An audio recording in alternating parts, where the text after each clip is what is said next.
Hello divine soul, मैं तारा जय शिव शक्ति जय राधा कृष्ण। आज जो हम टॉपिक शुरू करने जा रहे हैं वो टॉपिक का नाम है कि आपका हील होना क्यों आवश्यक है और क्या दोनों को ही हील होना। आप अगर हील यहाँ पर डिवाइन फेमिनाइन हील हो जाती हैं तो मैस्कुलाइन का हील होना भी क्या बहुत ज़रूरी है। और साथ ही साथ क्यों कितने प्रकार के रियूनियन होते हैं, कितनी बार रियूनियन होता है और क्यों बार बार पृथ्वीलोक में आना पड़ता है डिवाइन सोल को।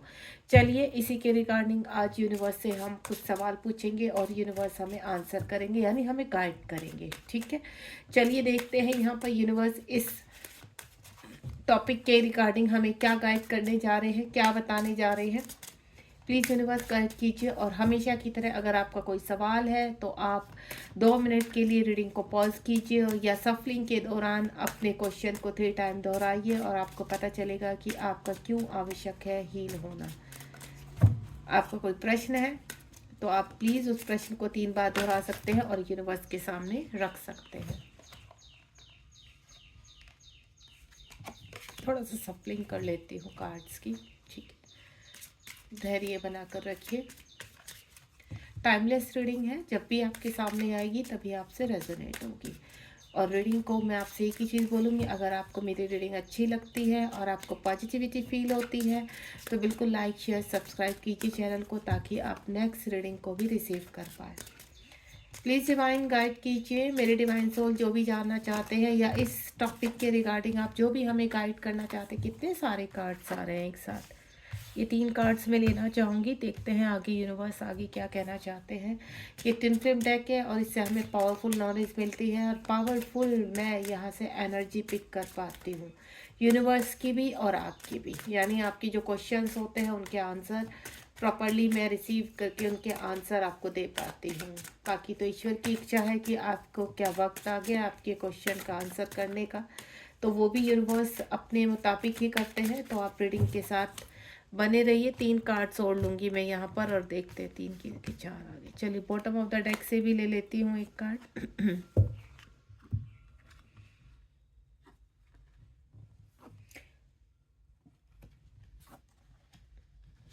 जानते हैं इस रीडिंग के दौरान कि आपका हील होना क्यों आवश्यक है और आपके हील होने के साथ साथ क्या आपके पार्टनर का भी हील होना आवश्यक है इस पृथ्वीलोक में, क्यों। ये कार्ड देखिए, पहले भी आ रहा था, पलट गया था ये और फिर से आ गया।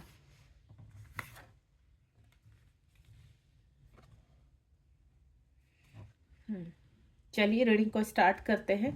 ठीक है, और रीडिंग के दौरान अगर कुछ भी थोड़ा सा मुझे गले में थोड़ा प्रॉब्लम है, कोई इशू हो तो उसके लिए पहले ही मैं माफ़ी चाहूँगी अगर क्लियर आवाज़ आप तक नहीं पहुँच पाती है। ठीक है, चलिए स्टार्ट करते हैं। सबसे पहले यहाँ पर क्लींजिंग कर्मा, आपको अपने कर्मा क्लींजिंग करने होते हैं। वो कर्मा क्लींजिंग क्यों करने होते हैं, अपनी कुंडली एक्टिवेशन क्यों। अगर आप यहाँ पर ट्विन फ्लेम जर्नी में है या स्पिरिचुअल जर्नी में है तो सबसे पहले आपकी कर्मा क्लींजिंग इसलिए कर रहे हैं क्योंकि आपको स्पिरिचुअलिटी में आप आगे बढ़ ही तब सकते हैं जब आपके कर्मा पूरी तरह से क्लीन होंगे। आप क्या बनना चाहते हैं, आपका स्पिरिचुअल पाथ क्या है, आपके जीवन में किस ओर आप बढ़ रहे हैं। यहाँ पर सपोज आप एक अच्छा हीलर बनना चाहते हैं लेकिन उसके साथ आपके जीवन में बहुत सारी समस्याएं हैं, बहुत सारे ब्लॉकेज हैं आपके। आप अगर शादीशुदा है, यहाँ पर आपकी लाइफ मैरिड लाइफ है आपकी, उसमें समस्याएं हैं। देखिए मैरिड लाइफ में भी कई तरह की समस्या हो सकती है, आपकी रिलेशनशिप में प्रॉब्लम हो सकती है, आपके जो इर्द गिर्द लोग हैं वो आपके जीवन में आए दिन समस्या खड़ी कर सकते हैं, या आप अनमैरिड हैं तो और किसी तरह की समस्या उत्पन्न हो सकती है यहाँ पर। यानी कार्मिक कहीं ना कहीं आपके जीवन में आपको लेसन सिखाने के लिए किसी न किसी रूप में आपके इर्द गिर्द रहते हैं। यहाँ पर आप यहाँ पर ये जाने कि ये आपका कर्मा है, यानी प्रेजेंट में जो परिस्थिति है वो आपका कर्मा है। लेकिन आप क्या करना चाहते हैं, आपको यूनिवर्स क्या चाहते हैं कि आप एक डिवाइन सोल बने, आप एक ऐसा रास्ता चुने जिसमें लोगों की जो लोगों की भलाई के लिए हो, यानी आपके मदर अर्थ को हील करे। यहाँ पर अगर आपको चुना गया है तो उसके पीछे कोई ना कोई रीज़न होगा कि आपको चुना गया है यहाँ पर, यानी कहीं ना कहीं आपकी शक्तियाँ जागृत करने का टाइम आ चुका है। और ये चीज़ें आपका भली प्रकार से अपने कभी ड्रीम में देखते होंगे कि अगर आपको ड्रीम में बहुत पॉजिटिव ऊर्जाएं नज़र आती है, यानी आपको ईश्वर दिखाई देते हैं या फिर आपको स्पिरिचुअल एनिमल दिखाई देते हैं यहाँ पर, या उसके रिगार्डिंग कुछ पॉजिटिव चीज़ें आप देख पाते हैं यहाँ पर, तो समझ जाइए कि आपका मकसद आपके जीवन में आपके जन्म का कोई और मोटिव है जिसकी वजह से डिवाइन आपको धीरे धीरे पुश कर रहे हैं। आपके जीवन में इर्द गिर्द काफ़ी समस्याएं हैं, आपको हील होना है। आपकी जीवन में जब आपको पता चल चुका है कि आप एक जर्नी में है, एक स्पिरिचुअल जर्नी में है, आप एक ट्विन फ्लेम जर्नी में है, तो आपका कर्तव्य बनता है कि अब आप उसको एक्सेप्ट कीजिए एंड देन आगे का रास्ता ढूंढना शुरू कीजिए। आप मुझे एक चीज़ बताइए, अगर आप कहीं पर भी स्टक हैं, तो अगर आपको उस स्टकनेस से बाहर आना है तो आप कुछ तो कुछ कर्म करेंगे ना। अगर आप किसी समस्या में पड़ जाते हैं तो भी आप कुछ ना कुछ अपने हाथ पैर चलाना शुरू करते हैं, क्योंकि उन समस्याओं से बाहर निकालने के लिए आपको एक्टिव होना ही पड़ेगा। और स्पिरिचुअलिटी का एक मूल मंत्र है कि अगर आपको स्पिरिचुअलिटी में एक्टिव होना है तो उसके लिए आपको अपने इनर, जो आपकी इनर वर्थ है, आपकी इनर वैल्यू है, आपकी जो सोल है, उसको क्लीन करना पड़ेगा। अपने विचारों को क्लीन करना पड़ेगा, अपने इश्यूज को क्लीन करना पड़ेगा, अपने कर्मा को क्लीन करना पड़ेगा। एक बात का हमेशा ध्यान रखिए, अगर आप यहाँ पर समझ चुके हैं कि अब आपको आगे कैसे चलना है, आपको यूनिवर्स बार बार कह रहे हैं कि आपको क्लींजिंग करनी है, तो आगे कर्मा करने से थोड़ा सा बचिए। क्योंकि जो आपके पास में इस वक्त कर्मा इकट्ठा है ना, वो कर्मा बैगेज बहुत है आपको क्लीन करने के लिए। पहले आप उसको क्लीन कीजिए। अगर आप एक कर्मा बैगेज को क्लीन करेंगे और दूसरा क्रिएट करेंगे तो आप कैसे आगे बढ़ेंगे? तो ये बर्थ आपका कंप्लीट नहीं हो पाएगा। इसीलिए आप लोग बर्थ पे बर्थ लेते चले जाते हैं, क्योंकि जहां आपने बर्थ लिया वहां भी आप कर्मा क्रिएट कर रहे हैं, लेकिन आपका पिछला कर्मा बैगेज कंप्लीट नहीं हुआ, वो भी पेंडिंग पड़ा हुआ है। आप समझ रहे हैं? अगर आप एक हाउसवाइफ हैं या आप कहीं पर वर्क करते हैं, आप वर्किंग वुमन है, वर्किंग मैन है आप, तो मुझे आप चीज़ बताइए, आप जहाँ काम कर रहे हैं वहाँ काम को आप प्रॉपरली वन डे ख़त्म नहीं करेंगे तो वो क्या होगा? पेंडिंग होता चला जाएगा। और वो जब पेंडिंग होता चला जाएगा तो वो कहीं ना कहीं स्टक हो जाएगा, और वो स्टक हो जाएगा तो आपकी चीज़ें बिगड़ना शुरू हो जाती है। तो सेम इसी तरह से है, जब यूनिवर्स ने आपको बता दिया है यहाँ पर कि आपको आगे कैसे बढ़ना है, आपको जीवन में अब आगे क्या करना है, आपके इर्द गिर्द जो समस्या है उनको समाप्त करना है, अब वक्त आ चुका है, आप एक जर्नी में हैं, तो इससे भाग क्यों रहे हैं? आप हमेशा ये क्यों चाहते कि आपके जीवन में सब कुछ अच्छा ही होता रहे, आपकी बुरी चीज़ों का आपको अनुभव ही ना हो? तो आपको मैं एक चीज़ बता दूं, आपको जो बुरी चीज़ों का अनुभव हो रहा है वो भी आपके अंदर से ही हो रहा है, क्योंकि वो कर्मा बैगेज है आपका, वो पैक हो चुका है, और उसको बाहर निकालने के लिए आपको काफ़ी सारी क्रियाएं करनी होगी। और वो क्रियाएं सिर्फ पूजा पाठ काफ़ी नहीं है। अगर पूजा पाठ और मंत्रों के जाप से आपके अंदर की क्लिनजिंग हो जाती तो बात ही क्या। क्यों? मंत्रों के जाप से और व्रत पूजा पाठ से सिर्फ आपके बाहरी आवरण की क्लिनजिंग होती है, यानी आपके पृथ्वी लोक के आसपास की एनर्जी की क्लिनजिंग होती है। आपके अंदर के अगर डीप कर्मा है और बहुत स्ट्रॉन्ग ब्लॉकेज है तो वो आपकी सोल्स में जाकर आपको अपने अंदर जाकर उसकी क्लिनजिंग करनी होगी। जिस प्रकार क्या होता है कि आप अपने घर के आसपास की चीज़ों को तो सही कर देते हैं, सुंदर घर को सजा देते हैं, व्हाइट वॉश करा देते हैं, फूल पौधे लगा देते हैं, यानी बाहर से सुंदर लग रहा है, लेकिन जो अंदर कचरा भरा पड़ा है, खराब मशीनें हो चुकी हैं, बोतलें पड़ी हुई हैं, पुराने कपड़े पड़े हुए हैं, इस तरह का जो आपका सामान है उसको कब निकालेंगे आप? वो तो वहीं का वहीं पैक है ना। तो यानी अंदर की क्लिनजिंग बाकी है, बाहर की तो आप लगातार कर रहे हो। घर को सुंदर दिखाने के लिए, सोसाइटी में दिखाने के लिए तो उसको तो आप कर रहे हो ताकि आप यहाँ पर बने रहे, आप सबसे सुंदर लगे। लेकिन जो आपके अंदर सोल में ब्लॉकेज है उनको कैसे क्लियर करेंगे? तो उनको क्लियर करेंगे आप इनर वर्क के थ्रू। आपको इस इनर वर्क के थ्रू सबसे पहले ध्यान रखना है यहाँ पर जो क्लिनजिंग कर्मा है आपके, यानी आपका जो कर्मा बैगेज है उसको आप अपने अंदर से शुरू कीजिए। अगर आप उसको अपने अंदर से शुरू करेंगे तो बाहर की खूबसूरती आप अपने आप में निखरना शुरू हो जाएगी। तो आपको अपने अंदर से, यानी जो ब्लॉकेज आपके रूट में है, रूट में जाइए और रूट से समाप्त करना शुरू कर दीजिए।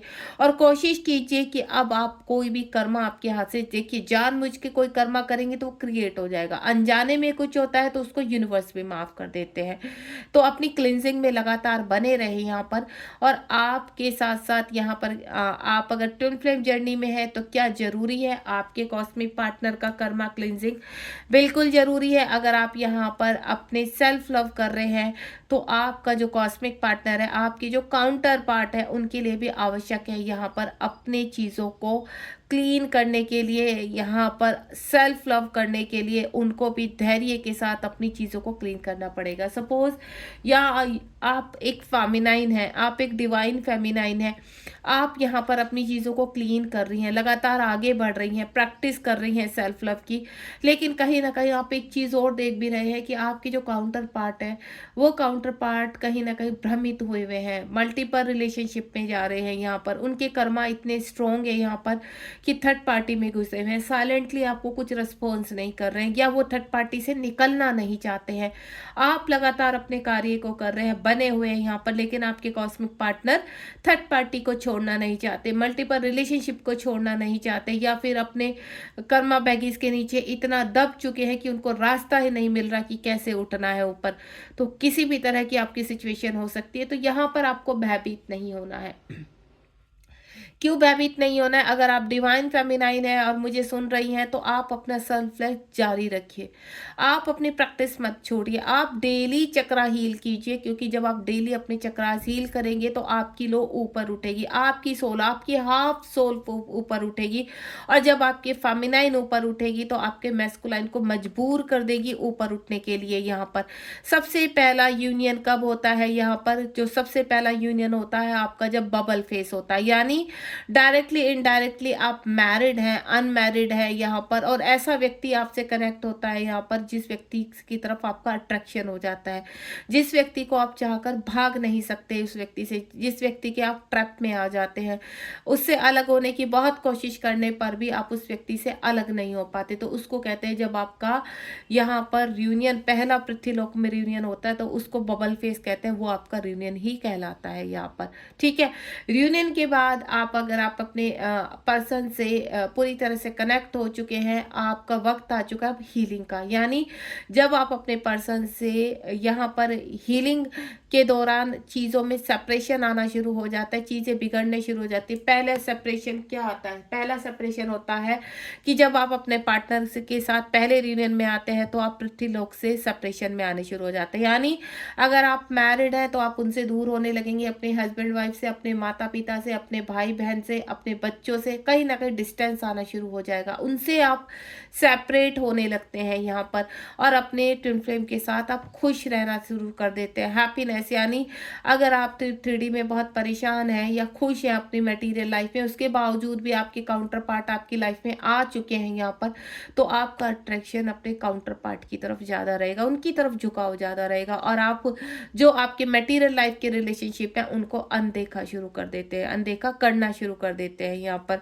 जिसके रिगार्डिंग यहाँ पर वहाँ आपका सेपरेशन शुरू हो जाता है, यहाँ आपका रियूनियन होता है। दूसरा, अब आपका जब वहाँ सेपरेशन होता है, वो आपके मटेरियल लाइफ के लोग आप क्या कर रहे हैं यहाँ पर? सेल्फ लव कर रहे हैं, अपनी अपनी पहचान को ढूंढ रहे हैं, यहाँ पर कंप्लीशन होने जा रहा है, यानी आप दोनों का रियूनियन हुआ है पहली बार, पहला रियूनियन आपका।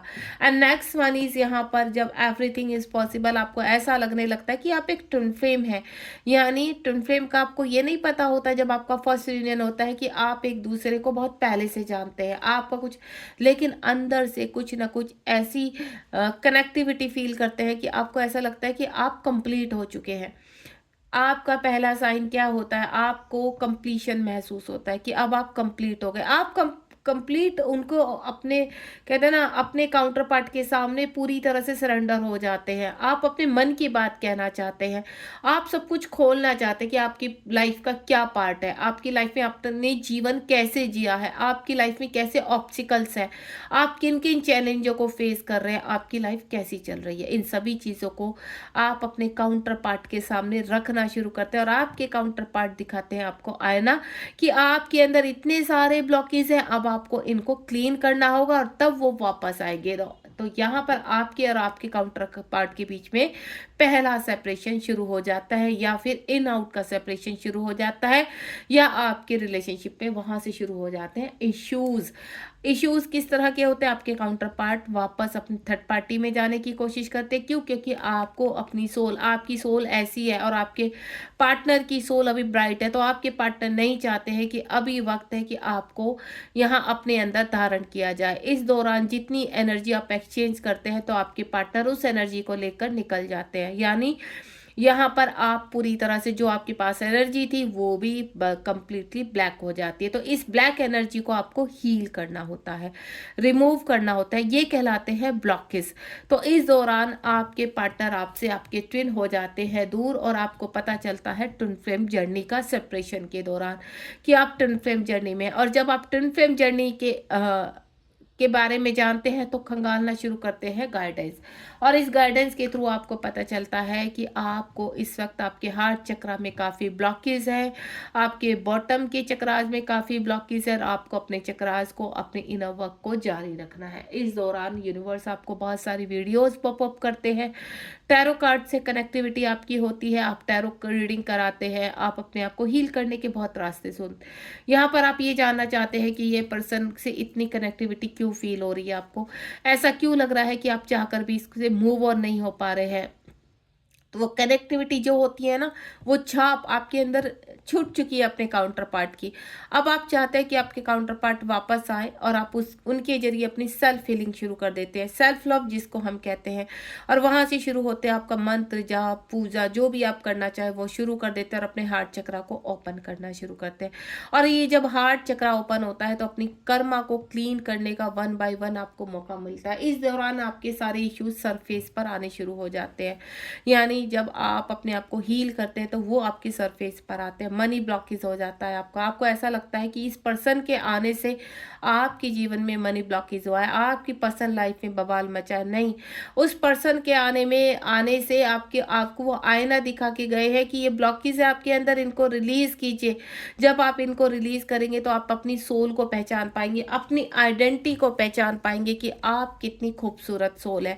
जो यहाँ पर आसपास की जो कार्मिक है आपके, या जो कर्मा है, उनके नीचे आपकी सोल दब चुकी है। तो आपके काउंटर पार्ट आते हैं आपकी पहचान कराने, आपको कि आपको अपनी वैल्यू को समझना होगा, अपनी ऊर्जा को जागृत करना होगा कि आप एक डिवाइन सोल है। और उस डिवाइन सोल को जानने के लिए आपको अपने जीवन में फाइट लड़नी होगी, और इस फाइट को आपको अकेले लड़ना है। कोई आपके साथ नहीं होगा, ना आपके काउंटर पार्ट होंगे, और ना ही इर्द गिर्द किसी से एक्सेप्टेशन रख सकते हैं कि कोई आपकी हेल्प करेगा। इस दौरान आप कहीं ना कहीं नेगेटिविटी से घिर जाते हैं, ब्लॉकेज आ जाता है, स्टिकर्स, आपका रोना पीटना सब कुछ यहाँ पर स्टार्ट हो जाता है, यानी आपका हो जाता है dark night soul starting, awakening starting हो जाती है। और आपको ऐसा लगता है कि सब कुछ खत्म हो चुका है, सब कुछ समाप्त हो चुका है। आपके जो इर्द गिर्द के जो लोग थे वो भी आपसे दूर भागने लगते हैं, यहाँ पर ये आपको ट्रिगर करने लगते हैं। आप चिड़चिड़ाहट के मारे अपने आप को चाहते हैं कि कुछ समय बस ऐसा मिले कि आपको रास्ता मिल जाए, आप अकेले में बैठकर यहाँ रास्ता, ये उसको कहते हैं हरमिट मोड में जाना। आप अलोन रहना शुरू करते हैं यहाँ पर, और ट्रिगर इतने ज़्यादा बढ़ जाते हैं आपको कि आपकी सोल थर थरा कर कांपना शुरू हो जाती है यहाँ पर, कि अब आपकी सोल का दम घुटना शुरू हो चुका है। क्योंकि वो जो ट्रिगर आपको धीरे धीरे कहते हैं कि इंजेक्शन के रूप में दिए जा रहे थे, तो वो आपको इतना ट्रिगर नहीं करते थे। लेकिन आपके कॉस्मिक पार्टनर एक ऐसा ट्रिगर करके गए हैं, मिलन के रूप में ऐसी जगह आपको छोड़कर गए हैं कि जहां वो कार्मिक जागृत हो चुके, उनकी सारी चीजें जागृत हो चुकी है, और वो लगातार आपको ट्रिगर करना शुरू करता है। और वो ट्रिगर आपको एक कहते हैं ना, ऐसे इतना पेनफुल होता है कि जैसे छुरी से हम किसी चीज को धीरे धीरे हलाल करते हैं, और वो जो पेन फील होता है वो पेन आप फील करते हो। आपको ऐसा लगता है जिंदगी समाप्त हो गई, ईश्वर हमें उठा ले, हम सुसाइड कर ले। क्योंकि वो जो पेन होता है वो इतना दर्दनाक होता है कि आपकी सोल को घुटन होने लगती है। और इस दौरान आप चाहते हैं कि इस शरीर को खत्म कर दिया जाए, ताकि सोल को आज़ादी मिल सके। उस सोल को आज़ाद करने के लिए आप अपनी इस पीड़ा को कम करने के लिए कई बार सुसाइड अटेम्प्ट कर डालते हैं यहाँ पर। उस दौरान आपका होता है रीबर्थ, दोबारा जन्म लेते हैं आप, और दोबारा रियूनियन होता है आपका अपनी सोल के साथ। एक रियूनियन आता होता है आपका यहाँ पर कि आप अपनी सोल को आप पहचानना शुरू कर रहे हैं, आपका रीबर्थ हुआ है यहाँ पर। तो वो रियूनियन आपकी अंदर की नेगेटिविटी को समाप्त करने के लिए हुआ है कि नहीं, आपको लड़ना है, आपको फाइट करनी है, अपनी पहचान बनानी है। क्योंकि डिवाइन आपका साथ देना चाहते हैं, ये कहीं ना कहीं अनुभूति आपको अंदर से होने लगती है कि डिवाइन चाहते हैं आप अपने वननेस की फीलिंग में आए, यानी वन विद सेल्फ, अपने आप से प्यार करें, अपनी ऊर्जा को जागृत करें, बैलेंस करें सारी चीज़ों को। तो वहां से आपका सेकेंड यूनियन होता है अपने आप से, यानी अपनी सोल से, आपके अंदर की सोल से, जहां पर एक डिवाइन मैस्कुलाइन है और एक डिवाइन फेमिनाइन है। अब डिवाइन फेमिनाइन अपने आप को रियूनियन में लेकर आती है अपने आप से, और उसके बाद जागृत करती है यहाँ पर डिवाइन मैस्कुलाइन को। जब आप यहाँ पर कीचड़ से धीरे धीरे ऊपर उठने लगते हैं, आप खिलने लगते हैं, तो यहाँ पर दूसरा तीसरा रियूनियन होता है आपका डिवाइन मैस्कुलाइन के साथ। आपका वो कहलाता है स्पिरिचुअल यूनियन, यानी आप मर्जिंग में आ रहे हैं। आप मर्जिंग में आ रहे हैं दोनों धीरे धीरे धीरे, और उसके बाद जो आप जब दोनों अंदर आपका स्पिरिचुअल यूनियन होता है, और उसके बाद होता है डिवाइन के साथ यूनियन, यानी जिसको हम डिवाइन के साथ मर्जिंग भी बोलते हैं। क्या बोलते हैं? माइंड बॉडी सोल को एक करना है। जब आप अपने चक्रास को हील करना शुरू करते हैं तो कई प्रकार के रियूनियन को अनुभव करते हैं, कई प्रकार के रिबर्थ को अनुभव करते हैं। आपको यहाँ पर डेथ भी दिखाई देती है, आपको यहाँ पर रिबर्थ भी दिखाई देते हैं, यानी जब जब आपको प्रेग्नेंट लेडी दिखाई देती है, जब जब आपको डेथ दिखाई देती है, तो यानी एक बर्थ समाप्त हो रहा है, आपका एक कर्मा समाप्त हो रहा है, और अब आप नेक्स्ट कर्मा की तरफ चल रहे हैं। जब आपको रीबर्थ दिखाई देते हैं, आपको न्यू बॉर्न बेबी दिखाई देते हैं, आप खुद को प्रेग्नेंट फील करते हैं, या फिर आपको बर्थ दे लेते हुए बच्चे दिखाई देते हैं, या फिर एनिमल्स दिखाई देते हैं, तो यानी आपका दोबारा से एक रीबर्थ हो रहा है। आप बार बार जन्म लेते हैं, बार बार मृत्यु होती है, यानी आपके कर्मा जो बहुत स्ट्रोंग होते हैं उनकी बार बार मृत्यु होकर एक नए कर्मा को आप जन्म देते हैं, जो सही की तरफ जाता है, जो स्पिरिचुअलिटी की तरफ जाता है। यानी आपके कई बार जन्म होते हैं और कई बार मृत्यु होती है एक ही बर्थ में। और वो इस प्रकार होती है कि जितना कर्म आप क्लीन करते चले जाएंगे, आप आगे बढ़ते चले जाएंगे, डिवाइन की पॉजिटिव ऊर्जा को रिसीव करते चले जाएंगे, अपने डिवाइन मैस्कुलाइन के साथ मर्जिंग में आ जाएंगे। यहाँ पर उसको कहते हैं स्पिरिचुअल यूनियन, जहाँ आप राधा कृष्ण को बहुत देखते हैं। राधा और कृष्ण पृथ्वी लोक के एक सोल रही है, एक पवित्र सोल रही है, जिन्होंने यहाँ सेपरेशन में रहकर अपने आप को हील किया है। वो ही सेपरेशन आप फील करते हैं, उसको हील करते हैं, जिसको कहते हैं सेपरेशन को हील करना। अगर आपके काउंटर पार्ट यहाँ पर सेपरेशन में है, तो वो राधा कृष्ण वाला सेपरेशन आपको फील होता है कि अब आपको किसी न किसी तरह अपने कृष्ण को पाना है, और उसमें करते हो आप शक्ति वाली आराधना, यानी शिव शक्ति के मिलन को आप क्लेम करना शुरू कर देते हैं।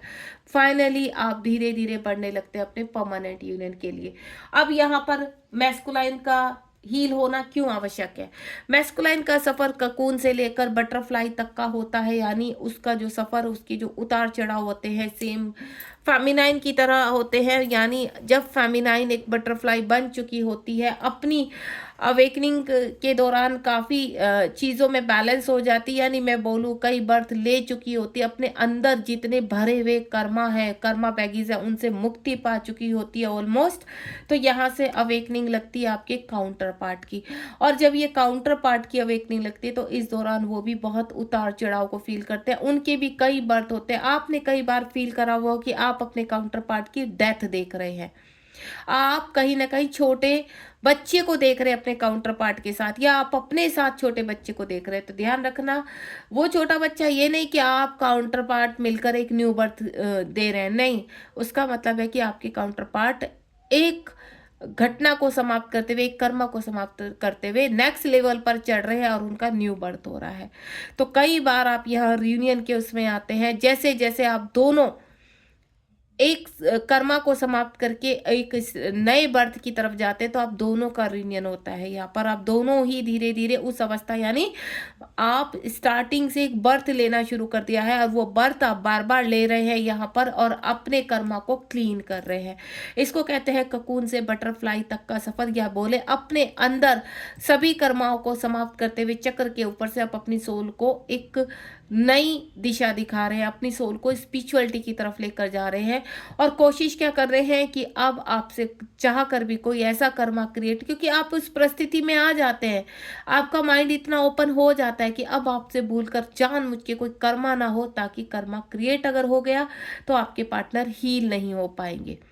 तो डिवाइन फेमिनाइन बहुत कोशिश करती है कि सामने से उनके हाथों से कोई कर्मा ना हो जानबूझ के, लेकिन अनजाने में जो कर्मा होता है वो कहीं ना कहीं आप डेली की क्लींजिंग से क्लीन कर पाते हैं। और आगे इस कर्मा में आपका ब्लैक मैजिक भी आता है। काफ़ी टाइम से जो कहते हैं ना पास्ट लाइफ का या इस जन्म का आपके ऊपर अगर कोई ब्लैक मैजिक है तो इस दौरान आप वो भी रिलीज करते हैं, यानी उस कर्ज से भी मुक्ति। आपके ऊपर ब्लैक मैजिक क्यों होता है? आपके ब्लैक मैजिक होता है डेविल एनर्जी के थ्रू, यानी डेविल एनर्जियों का कोई कर्ज है आपके ऊपर जो आपको मुक्ति पानी है, तो वहां भी आपका एक नया बर्थ होता है। यानी हर बड़े ब्लॉकेज के बाद जब आप एक डेथ देखते हैं और उसके बाद अपना रीबर्थ देखते हैं, तो ये रीबर्थ शो करता है कि आप नेक्स्ट लेवल पर जा रहे हैं।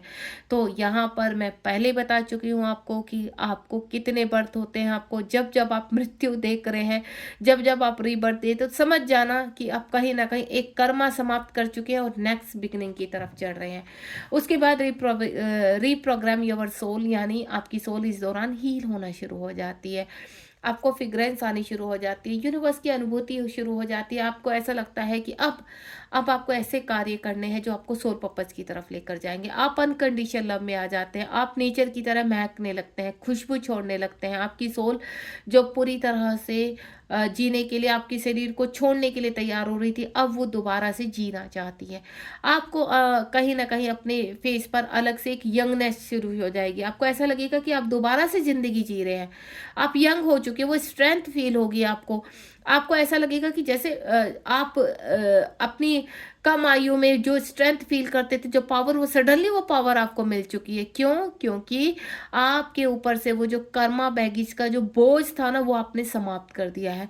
और जब वो समाप्त हो जाता है, आपके हार्ट चक्र में कितनी लेयर्स होती हैं, आपके बॉटम चक्राज में कितनी लेयर्स होती है। अब आपका फाइनेंशियल इशू समाप्त हो चुका है, इमोशनल आप ज़्यादा होते नहीं हैं, मटेरियल लाइफ में कैसे रहना है, कैसे एक्शन लेना, कैसे कार्मिकों के साथ डील करनी है, डेविल एनर्जी कब अटैक करेगी, इन सब की अनुभूति होने लगती है और आप अपने आप को बैलेंस करने लगते हैं और एक अच्छे कार्य की तरफ अपने आप को इम्प्रूवमेंट में लाने पड़ते हैं।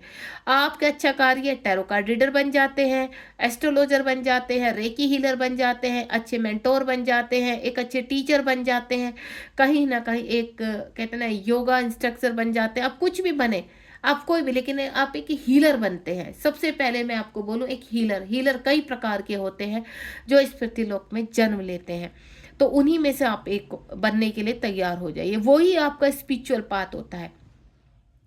जब आप अपने स्पिरिचुअल पाथ की तरफ निकल पड़ते हैं, तो इस दौरान आपका रियूनियन यूनिवर्स से होता है। आप अपने यूनिवर्स को साथ लेकर, यूनिवर्स की ब्लेसिंग्स के साथ, उनकी कॉस्मिक ऊर्जा के साथ अपने पाथ पर, अपने स्पिरिचुअल पाथ पर अपने आगे बढ़ जाते हैं। इस दौरान भी आपको बहुत सारी अनुभूति होती है। आप एस्ट्रो ट्रैवल करते हैं, हर वक्त आपको ऐसा लगता है कि कोई ऐसी पॉजिटिव ऊर्जा है जो आपको प्रोटेक्ट कर रही है। यूनिवर्स की कॉस्मिक ऊर्जा को बारीकी से पहचान पाते हैं, आपकी इंट्यूशन पावर स्ट्रांग हो जाती है, आपको आकाशीय रिकॉर्ड होने लगते हैं, आपको डाउनलोड्स होने लगते हैं। सडनली आपको ऐसा लगता है कि अभी आपने सोचा और वो चीज़ होने लगी। आपको अपने लिए कुछ मांगने का मन नहीं होता, आपको ऐसा लगता है कि बस अब एंड हो चुका, अब मुझे मांगने की कोई इच्छा नहीं है, अब मैं सिर्फ लोगों को हील करूंगा, मैं उन डिवाइन सोल को हील करूंगा जो अभी भी इस मार्ग में भटक रहे हैं, अभी भी इस मार्ग में कहीं ना कहीं इन चीज़ों को अभी अनुभव कर रहे हैं। तो आप उनको निकालने में तैयार हो जाते हैं, एक परफेक्ट सोल। और इस दौरान आपके काउंटर पार्ट हील हो रहे होते हैं, और जब वो आपके काउंटर पार्ट हर ब्रेक थ्रू से बाहर निकलते हैं यहाँ पर और अपनी पावर में आना शुरू होते हैं, तो वो भी कंप्लीटली सरेंडर मोड में जाते हैं। उनके जीवन में भी डार्क नाइट सोल आता है, उनको भी स्पिरिचुअल अवेकनिंग करनी पड़ती है। और ये जब सब कर्मा आपके अवेक होने के बाद ये कर्मा शुरू होते हैं, यानी उनके जीवन में जो ब्रेक थ्रू आ रहा है, उनके जीवन में जो हर्डल्स आ रहे हैं, उनको अपनी पावर को पहचानना है। यूनिवर्स उनको पकड़ पकड़ के उनकी पावर क्या है, उनका वर्क क्या है, वो समझाते हैं। तो वो अपने एक कहते हैं ना मैस्कुलाइन और फेमिनाइन साइड को बैलेंस करना शुरू करते हैं। और ये जब बैलेंस होता है तो वो कंप्लीटली वन की फीलिंग में आते हैं, यानी हर चीज को अनुभव के साथ सरेंडर कर देते हैं। उनको ऐसा फील होने लगता है कि नहीं, अब भागने का कोई फायदा नहीं, अब रुकना पड़ेगा, अपने सभी कर्मों को क्लीन करना होगा। आपसे एनर्जी इस वक्त मिलना बंद हो जाती है आपको, क्योंकि समझ आ जाती है कि इस वक्त इस पार्टनर को एनर्जी देना बिल्कुल बेकार है, क्योंकि वो पृथ्वी लोक पे भटक रहे हैं। तो dark night of the soul का जो ट्रिगर्स उनको कार्मिक और कर्मा के अनुसार होते हैं, तो वहां से वो हील होना शुरू होता है और उनकी स्पिरिचुअल अवेकनिंग शुरू होती है। इस दौरान वो भी कई अनुभवों से गुजरते हैं, उनकी जर्नी शिफ्ट होती है और वो परफेक्ट एक मैस्कुलाइन के रूप में परिवर्तित होने लगते हैं। उनके चक्रास हील होते हैं और वो कहलाते हैं किंग।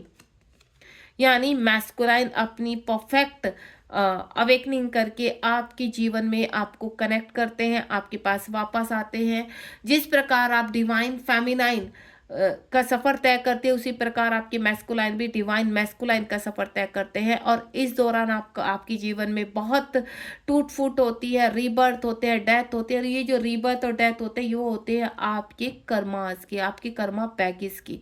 तो ये सब कई बार आप जन्म लेते हैं, आपको बार बार आप एक चीज महसूस करना, जितनी बार आप टूट कर बिखरते हैं उतनी बार आपके अंदर एक ऊर्जा जागृत होती है और आपको दोबारा से हील करना शुरू कर देती है। यानी एक अंकुर फूटकर अब दोबारा से उसमें से पौधा निकलने के लिए तैयार हो चुका है, उसके आसपास की ब्लॉकेज समाप्त हो चुके हैं और दोबारा से आप शुरू हो चुके हैं अपने इम्पैक्ट लाइफ पर।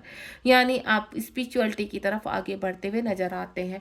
दोनों ही वॉयलेट फ्लेम में एंटर कर जाते हैं, यानी एक फ्लेम बन जाते हैं आप, और इसको कहते हैं शिव शक्ति।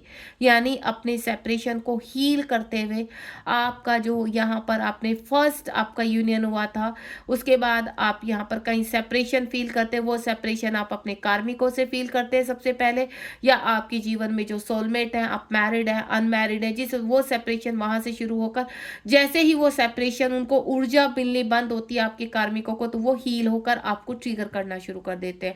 और जब वहां से ट्रिगर होते हैं आप, तो आपके जो कॉस्मिक पार्टनर है वो आपसे सेपरेशन में चले जाते हैं, क्योंकि उनका फर्ज है कि अब वो आपसे डिस्टेंस बनाए और आपको हीलिंग के लिए छोड़ दें। तो इस दौरान आप हील करते हैं, और जब आप हील हो जाते हैं तो उनको ऊर्जा मिलनी बंद हो जाती है, तो उनके कार्मिक एक्टिव होकर उनको ट्रिगर करते हैं, देन वो हील होने का प्रोसेस शुरू हो जाता है उनको। तो इसको कहते हैं अपने आप को अलाइनमेंट में आना, अपने आप को इन्फिनिटिव की तरफ लेकर जाना। तो यहाँ से आप एक ट्रस्ट करने लगते हैं, यहाँ से आप एक वॉयलेट यिंग यांग के साइन दिखाई देना, ये आपको इन्फिनिटिव के साइन दिखाई देना, इस तरह की ऊर्जा आपके सामने आती है, शिव शक्ति दिखाई देते हैं।